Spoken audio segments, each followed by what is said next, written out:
Well, hey there, you're on the internet, I have some free time, and welcome to the Triple N Network, where all you newbie nib nerds can find all the news you'll need. Let's look at an ink today, shall we? Now, today's ink was in sample form, but provided by the wonderful, mysterious Penefactor. It's by Noodler's Yellow, and it is so darn yellow. Also, it's pretty see-through, even in the bodily thing. The pen I used was this Faber-Castell LOOM with a medium nib.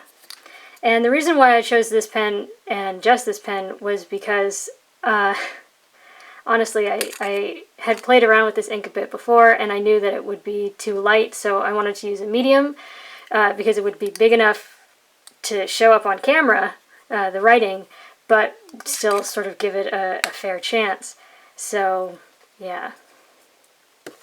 Now, for fun, I wanted to see what this ink could stand up to, so here's yellow. And as you can probably tell, the water broke it apart pretty easily. The bleach absolutely decimated it. It is completely gone. The ammonia pen flush just sort of moved it around. Hydrogen peroxide also just kind of moved it around, maybe made it a bit lighter. And the denatured alcohol did absolutely nothing. Now, the thing about this ink is I don't have anything like it. It is way too light for me to use or to comfortably read, so I do not own anything like this, and I haven't gotten many samples because I can't comfortably use it. In fact, you'll see in the paper test that I had to use a different pen to write my notes just to make my life a little easier. But yeah, here's Noodler's Yellow, and now for something completely different, Noodler's Golden Brown, which is probably one of the closest things I have, and Géabans Envoi de Burmanie. Yeah, I mean, this was, like, I thought I was pushing it with this being too light. I thought that would probably be difficult to read. So, yeah. Okay, let's check out the chromatography. As you can see, where did I put my pointer thingy? Oh well, I guess I won't use one right now. But as you can probably see, there's no implied water resistance here, and there's only yellow in this yellow, and there's not a lot of facets to it. I mean, like, here it's maybe slightly darker, but that's it. And here I let it dry, where there is literally no difference. So, yeah. Alright, paper test. Top down in density, Clairefontaine, 90 grams per square meter. I'll try and hold this still so you can get a look. Yeah, it's real yellow. And it's really light. Oh dear God. Yeah, it took 14 seconds to dry on here. There is no shading. It's very well see, I had to use a different pen just because, like, I was like, if the camera was my eye when I was trying to read, I was like, what does that say? What does that say? But yeah, so very well behaved in that there's no bleed, no feather, no spread, no echo, no sheen. But inks like this and inks like Apache Sunset kind of make me wish that I could do fancier writing things. Like, I think this would probably be very good for people who do calligraphy, like particularly like the Pilot Parallel where you mix the inks. That could probably be cool, but this, it's not usable for me. And yeah, as the chromatography kind of implied, it made a bit of a mess, but I mean, that is completely gone. Yeah. Next up is Fabriano paper, which I have chosen to include because this paper, although nobody asked for it, I think more people should try it, honestly. Also, I've seen it around. If you're in Europe, you find this stuff everywhere, but even here in the Bay Area, I've seen it in art supply stores. I've seen it at Blick, I've seen it at Flax, I've seen it at, what's that architecture supply store? But yeah, I've seen it at all kinds of places. So this is around, and I recommend you try it. It's 85 grams per square meter. It has more texture to it than like Clairefontaine. Clairefontaine is so smooth. I like almost imagine they went over it with a steamroller. This has a bit more texture, but not to the point where like you're like between the tines you'll get the fiber stuck in it. So yeah, but anyways, here it took 14 seconds to dry, And here you almost get shading. I mean, like there's a little bit there maybe and a little there, but really not much. And again, it's just too light to read. And here is where I noticed that maybe it wasn't just on the Clairefontaine, but the dots take forever to dry. So like those dots took forever to dry. It was just a pain in the butt. But other than that, it's very well behaved. There's no bleed, no feather, no spread, no echo, no sheen.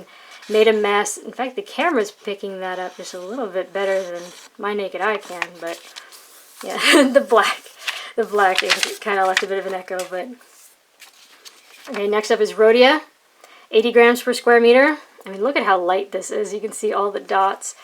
But yeah, again, very well behaved. No bleed, no feather, no spread, no echo, no sheen. 12 seconds to dry. But here I got a little frustrated with the dots again. I'm going to try and see if I can show you where I smeared them. Oh.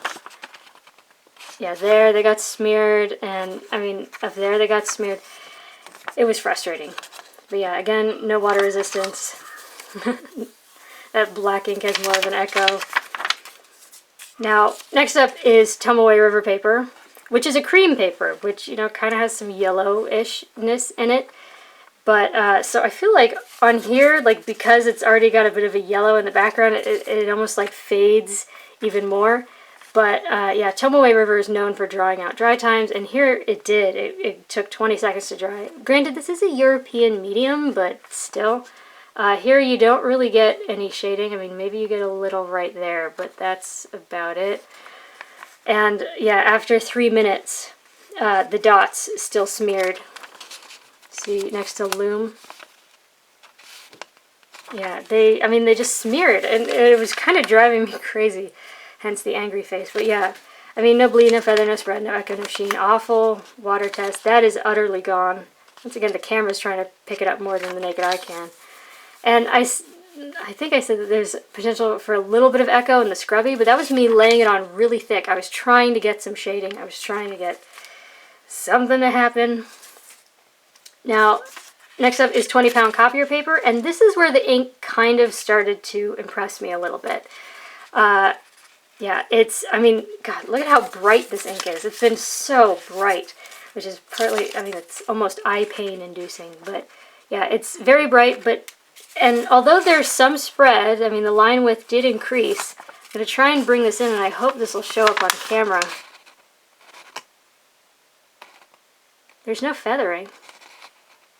And you don't get a woolly texture like you often do.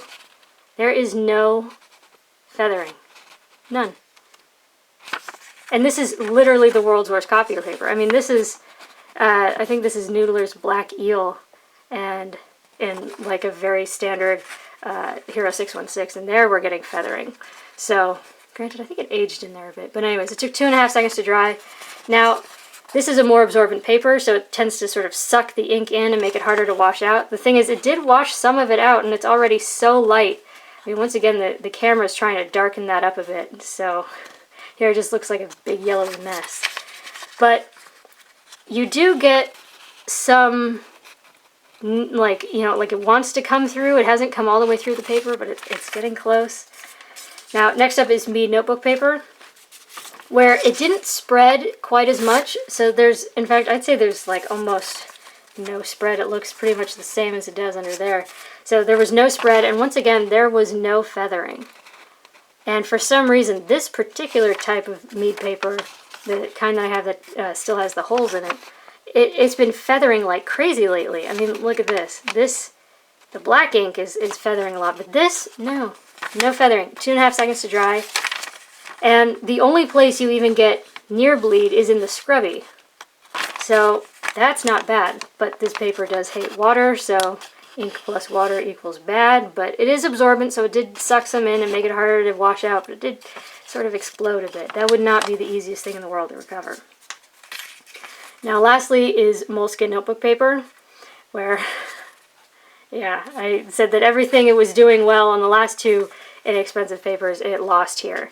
I don't know if I'll be able to get this on camera, just because the ink is so light, but you get feathering, and you get a woolliness, and it's, yeah, it's spread again. The line width got broad again. It's, I mean, oh goodness, look at that. I mean, even with the camera trying to pick it up more, can you even find where it said water on there? And that is a lot of bleed, considering Mead, which is thinner than 20-pound copier paper and so inexpensive that they gave it to us for free at school. That didn't bleed, but here, look at all that. That's not impressive. I just knocked the camera. So, yeah, there you go. There's Noodler's yellow. I'm pretty sure this is just yellow. It's not like their highlighter ink. I think that's called Fireflies or something. But yeah, it is too light for me to comfortably read, but this is so yellow. If for some reason you need a yellow ink, this is so amazingly yellow, and it's solid, consistently yellow.